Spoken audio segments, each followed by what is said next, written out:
There is no such thing as a good job. And as I'm getting older and working more, I'm starting to get it. The real definition of a good job is a job that you tolerate enough to where you don't quit. There is no such thing as a good job. Nope, none whatsoever. There is no such thing as a good job anymore, and I think that we need to collectively just understand that. The truth is there are no good jobs. There are only jobs that work for the type of life that you specifically want to live. There is no such thing as a good job anymore, and I think that we need to collectively just understand that. The days of just applying or walking with an application or calling or knowing a friend and getting a job, those days are completely over. And what's even worse is that, you can't even go get a job at anything under $25 an hour and live a life by yourself, live a life independently. And I wish our parents understood that. They genuinely think that we can just go out, get a job, and just make it happen. I don't understand what we got to do. What chart do we need to show them? What news segment, what graph, what table we need to do? What do we need to do to show them that it just doesn't work no more? So I think the better way to put what he's saying is that the days of living comfortably or independently, as he said, with a entry level or let's say minimum wage job, quote unquote, or let's say non-white collar job, non-blue collar job, a service job, let's say, so to speak. You get the idea of what I'm saying. Those days are pretty much over because the cost of living is just so high. So yeah, if you want to live off of one of those types of jobs, a lot of times you have to be with someone. You need to have a 2-income household, or you have to live in a area where the cost of living isn't as high. But if you think you're about to live in a high cost of living area on either coast or in the South in Austin or one of those cities, you're probably mistaken. So he does have a point there. And he also has a point that maybe the older generation doesn't quite get it, because when they were coming up, it was quite possible for them to have a decent living off of a job where you're making $25 an hour and you can walk into one of those jobs, hand them a paper application, and you're good to go. But those days are definitely over. But does that mean that there's no such thing as a good job anymore? I don't necessarily think so, but let's keep on going. There is no such thing as a good job.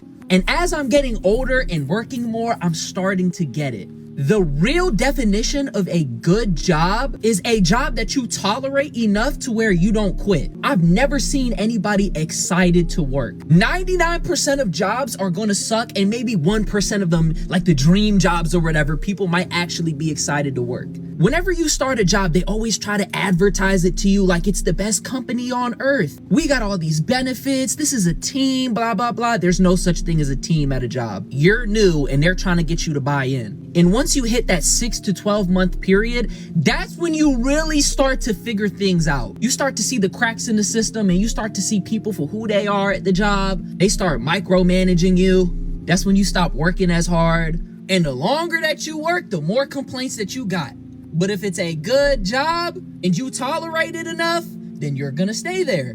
Let me know in the comments, is this facts or am I bugging? So I think that a good job can be defined in different ways and that there's levels to it. So what he described as being the bare minimum to where you don't want to quit, yeah, I wouldn't describe that as a good job. I would describe that as you need to find a new job, because that just sounds like misery. And you don't want to do something that you have to spend 8+ hours a day at miserable. So no, I don't agree with that. And maybe he's doing something he doesn't like. I see on his shirt it says he works security. Maybe security is not for him. Some people love it, some people don't. I personally would not be good at security. So I think you have to find a place that works for you. Now, I also want to say this. There's a difference between a job and a career.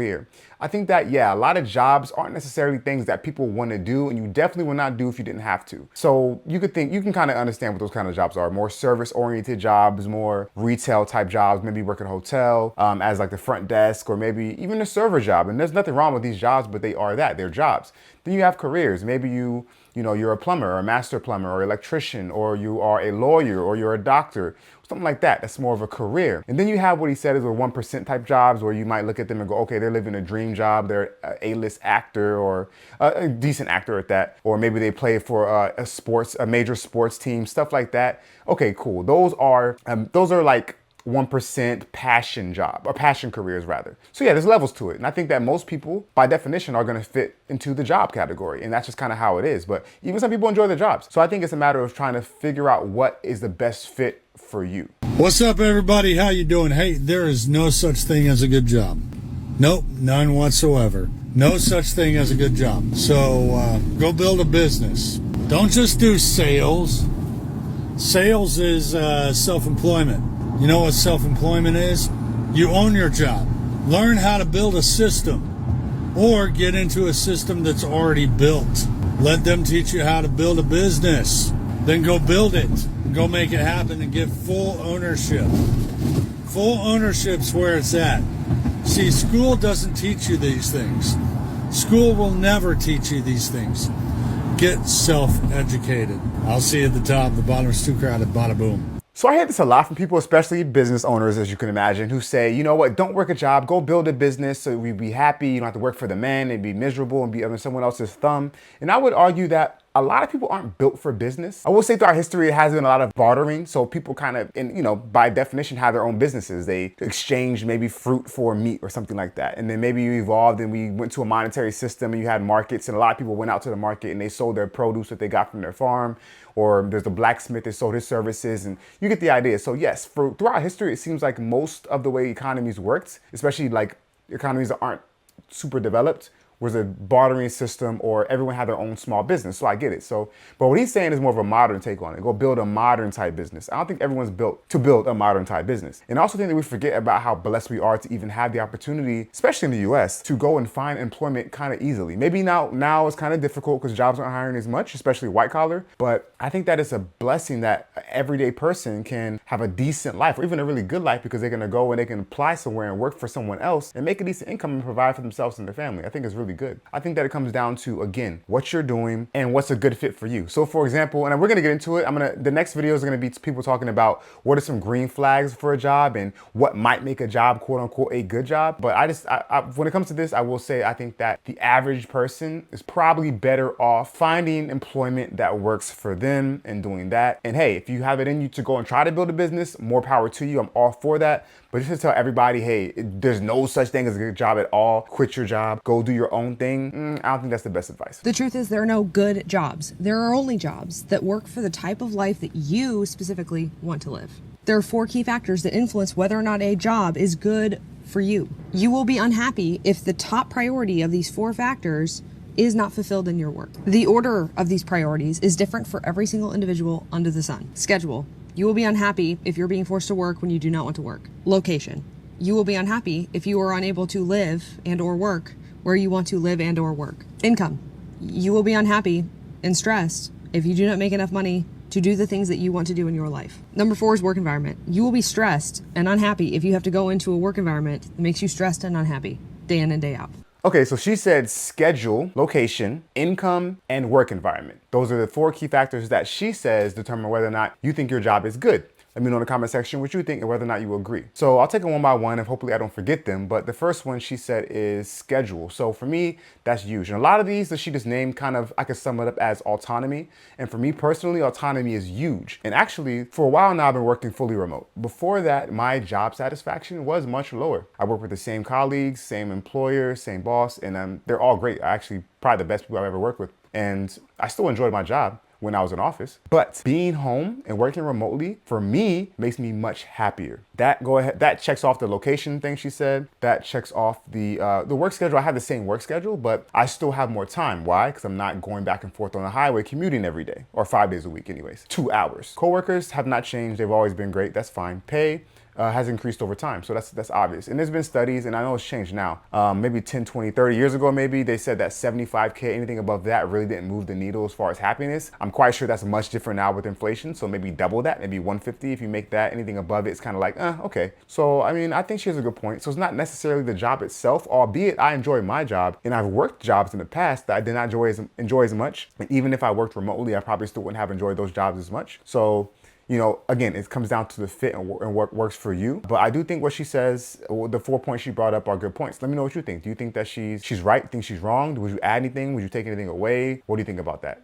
Here's 3 green flags to look out for in a new job that mean you likely won't burn out. Obviously, this is not a comprehensive list, but these are 3 factors that if they're present in the job search process, it means you might have a good one. The first one is low turnover. If you ask your interviewer or someone else at the company, how long does someone typically stay in the role that I'm interviewing for, and they're telling you people are staying for 5 years, 10 years, 15 years, that's typically a good sign that people are staying in those positions for a long time. The second green flag is flexible work. Now, obviously this depends on your workplace, but what this generally boils down to is if something comes up, like your child is sick, you're sick, or you have to suddenly go to an appointment or some family engagement, Does your workplace afford you some flexibility in your schedule? And the last one, which can be a bold one to ask about, is that workplace's work-life balance expectations. You can ask an open and honest question in the interview process. Hey,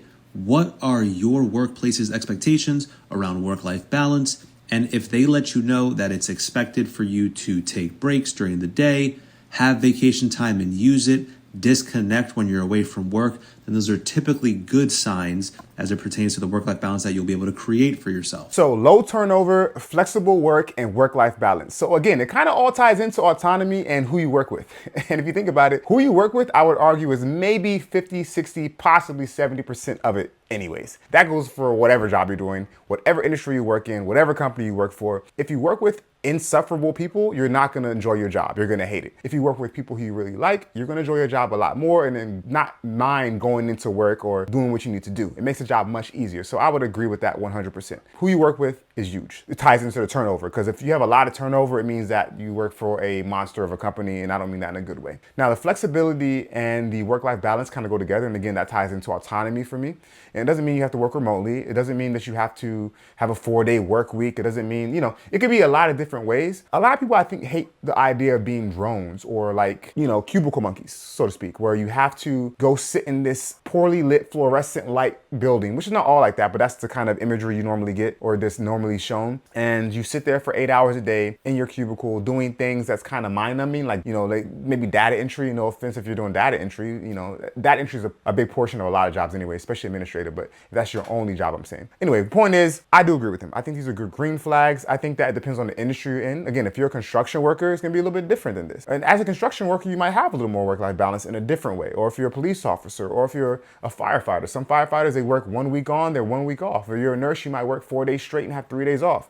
So it depends on your industry. It depends on what you do. One way or another, having that autonomy and flexibility doesn't matter. And the work-life balance piece of it, I know a lot of maybe boomers might argue that there's no such thing as work-life balance. Go in, suck it up, and they kind of make work their entire life. Whereas the younger generations, especially millennials and Gen Z, they look for more of a work-life balance, and I get it. I'm the millennial, so I understand how it is. That one I would agree with, but I know some people might disagree with that one. But overall, I think the green flags are on point. Again, let me know what you think in the comment section. Do you think overall that there's no such thing as a good job? Do you think that it just depends? And if you think it depends, what do you think it depends on? Let me know, because I'd be curious to know what you think. With that being said, thanks for sticking around and watching the video. I appreciate it. And until next time, make smart financial decisions.